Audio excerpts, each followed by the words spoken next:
Валерия. Добро пожаловать в мой волшебный творческий мир. Сегодня мы с вами будем мастерить сувенир на 8 марта. Идея такой восьмерки в кружке принадлежит Али Апрельчик из стороны мастеров. Благодарю автора за чудесную идею. Я показываю лишь свой вариант исполнения, а также как сделать цветы из акварельной бумаги. Для работы нам понадобятся следующие материалы. Чашка основа. Как сделать такую чашку, я уже показывала. Ссылку на этот мастер-класс я оставлю в описании под видео, а также подсказка появится в правом верхнем углу экрана. Прочная проволока, шпагат, гипс, ножницы, акварельная бумага, черный чай или растворимый кофе, акриловые краски, термопистолет, кофейные зерна, полимерный клей или клей ПВА. Приступаем к работе. Для того, чтобы сделать цветы, я буду использовать акварельную бумагу. Акварельную бумагу вы можете приобрести как в художественных магазинах своего города, так и в творческих интернет-магазинах.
Далее делаем крепкий раствор чайной заварки. Также можно применять растворимый кофе. Чем раствор крепче, темнее, чем лепестки будут насыщены более интенсивно. Также можно использовать пищевые красители, акриловые или акварельные краски. Лепестки оставляем в растворе на некоторое время, чтобы они хорошенько пропитались.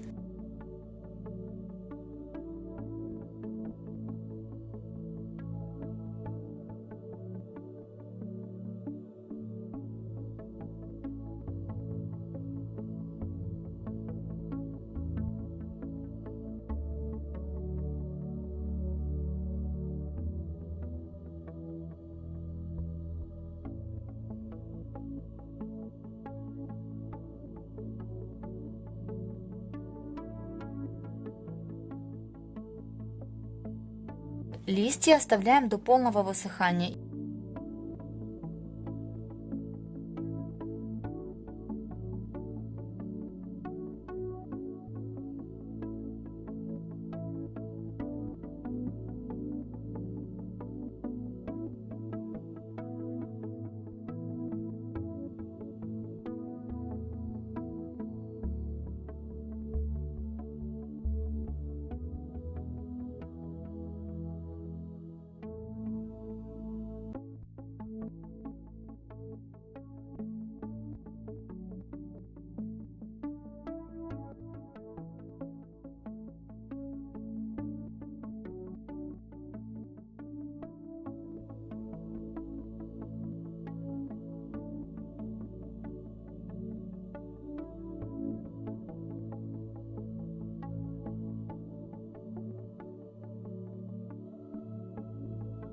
Сверху я нанесла немного серебряной краски. По желанию в серединку можно вставить тычинки или вклеить кофейные зерна.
В качестве основы я использую кружку, сделанную на пластиковой бутылке. Как сделать такую кружку, ссылку я оставлю в описании под видео, а также подсказка появится в правом верхнем углу экрана. В серединку можно поместить пенопласт, а затем вклеить цифру или залить гипсом. Так как внутри все хорошенько проклеено термоклеем, то гипс вытекать не будет. Снова я зафиксировала термоклеем и кусочком ткани.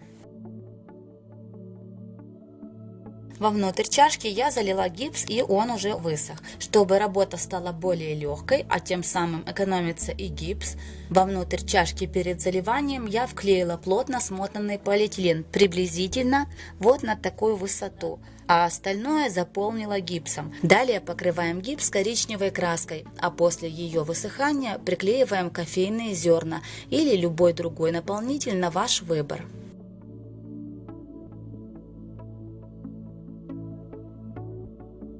Зерна можно приклеить как полимерным клеем, так и клеем ПВА.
Здесь применяем маленькую хитрость. Если видно место соединения цветка с основой, то приклеиваем сюда дополнительный лепесток.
Работа готова. Буду рада, если мой мастер-класс вам понравится, а также пригодится. Напоминаю, что жду фото ваших работ, сделанные по моим мастер-классам. Ссылочки вы найдете в описании под видео. Всем моим подписчикам огромный привет. Благодарю вас за то, что вы у меня есть. Благодарю вас за теплые комментарии. Мне очень приятно, что мои мастер-классы вам нравятся. Гости канала, если вам нравятся мои видео, подписывайтесь и нажимайте на колокольчик. Всем вам желаю творческого вдохновения и всего самого-самого волшебно прекрасного.